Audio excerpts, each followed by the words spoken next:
Hi guys, so these are my current top 4. I had to look because I was like, is it 4? It's 4. Actually, it's 5. One of them is not here. It's upstairs and I'm not gonna go get it.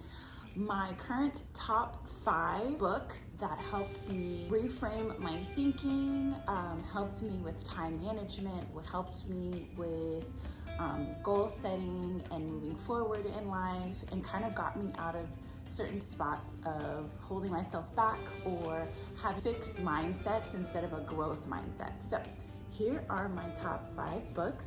We'll start with the one that really helped me move forward with time setting, with my time, with using my time wisely, and it's called The Morning Miracle. It's the 6 habits that will transform your life before 8 a.m. I really loved it. I really enjoyed it. It's straight to the point and it's super small, and I still have like marked the pages. I was having a hard time with time management. I had just moved back to Dallas from living in Mexico, and my life was awry, and I was just trying to put routine, get some stability within myself. I was living with my parents and it was just not the greatest time, and so I really wanted to focus on me, and I just didn't know where to start. So this was a great place to start. It's definitely for those of you who are in the beginning, who are just like, I don't know what to do with my time. I'm losing it.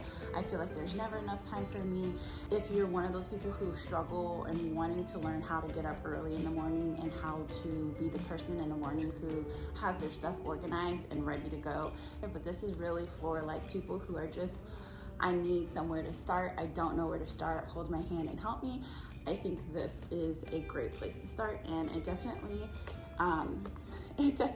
changed my life as far as how I manage my time. There are some skills in here that I have continued to use as my life has changed and shifted into different seasons, so it's a good one.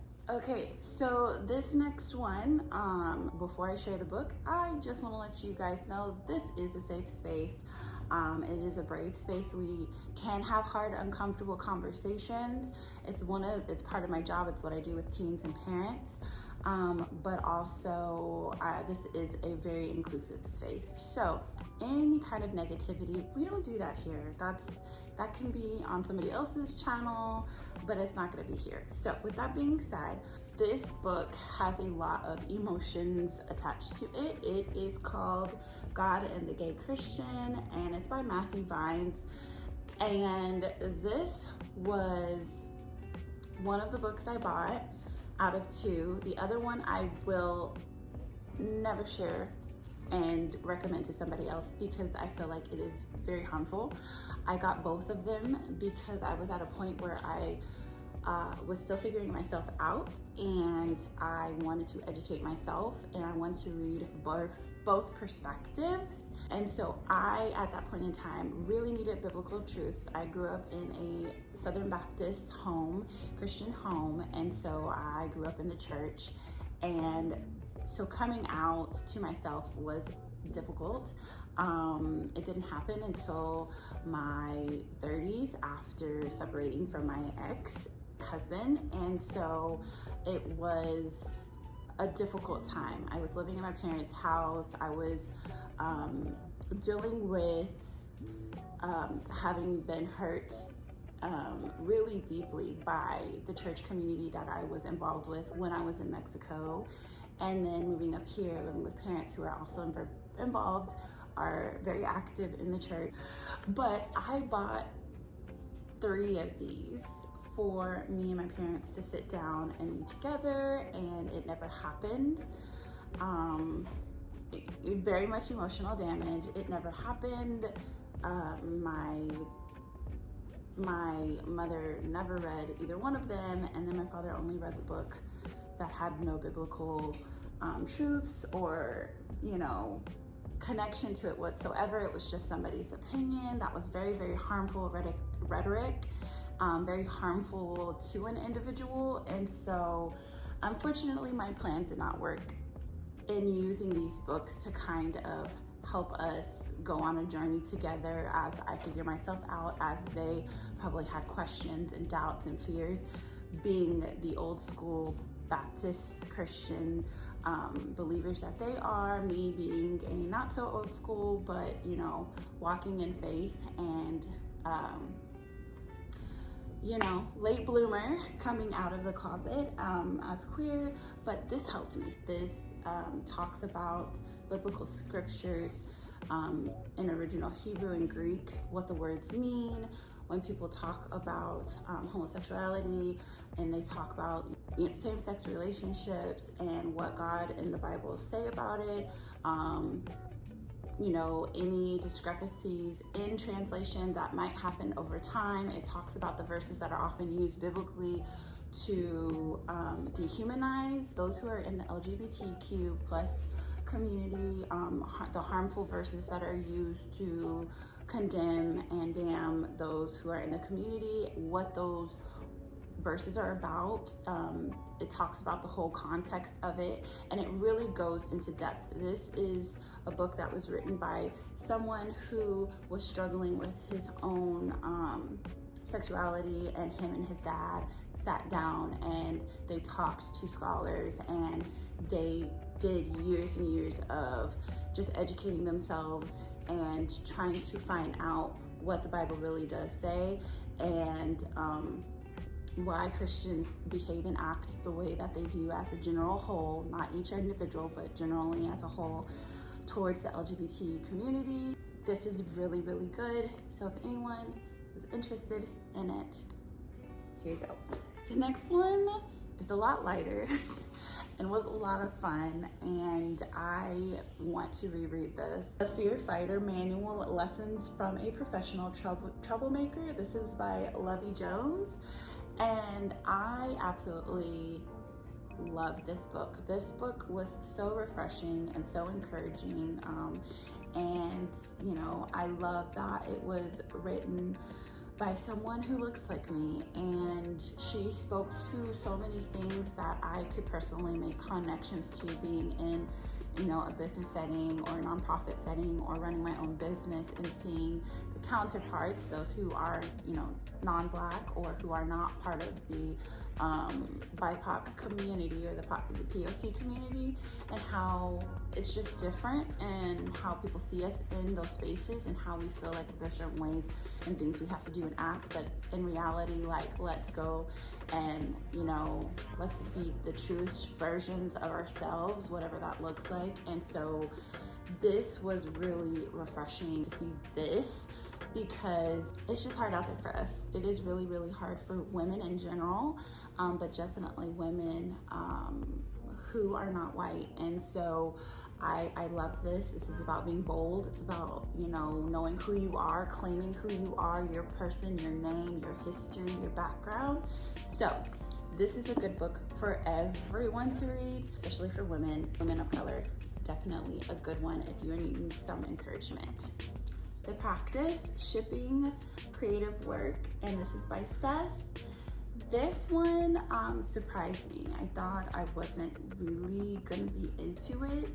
I liked the way it was written. This is really good for those who are artists, who are creatives, and who like to create things but kind of feel all over the place. It talks about working with creativity, pretty much is the premise of it. How to keep your flow going, how to create and continue creating in a healthy way. A lot of artists sometimes feel like they need some kind of inspiration, and we get stuck in a lull because there's not inspiration, and then you don't know what to do during that downtime. And he kind of talks about how to move past that idea that you have to wait for something to give you that inspiration. It's pushing through those moments and creating anyway.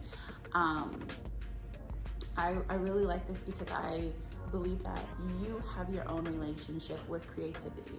Creativity is something you build a relationship with.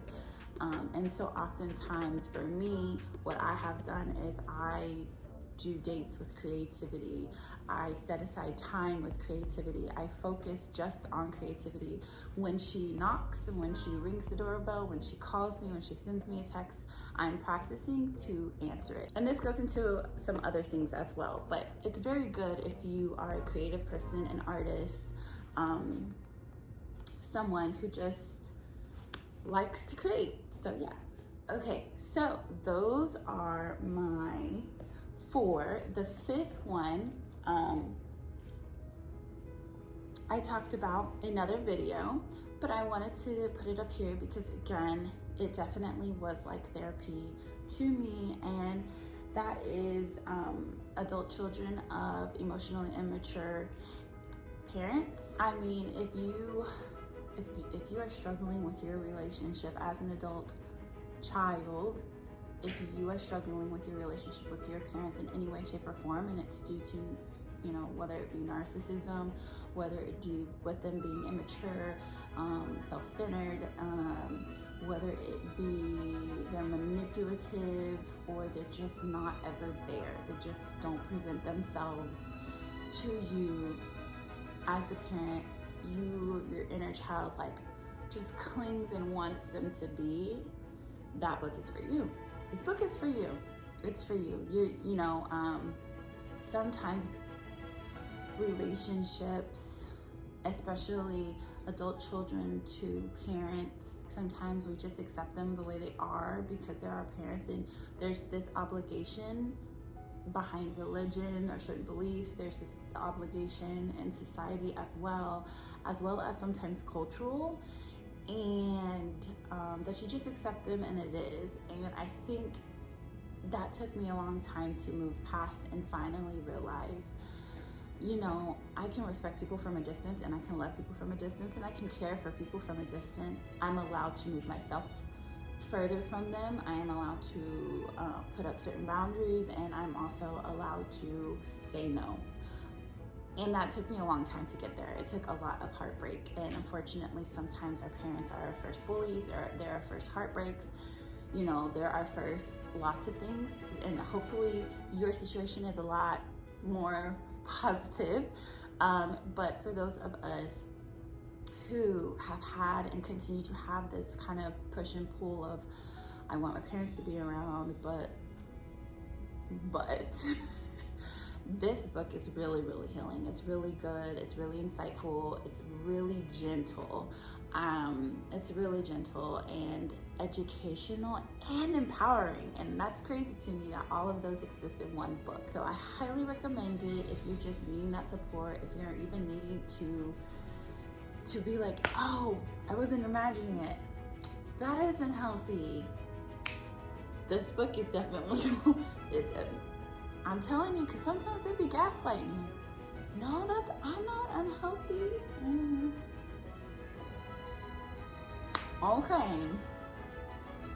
Okay, so enough about that. If you've read any of these books, please let me know your opinion about them, if you liked them, if you didn't. And then if you have any suggestions as well, please put those in the comments. I would love, love, love to hear those. And I will see you in the next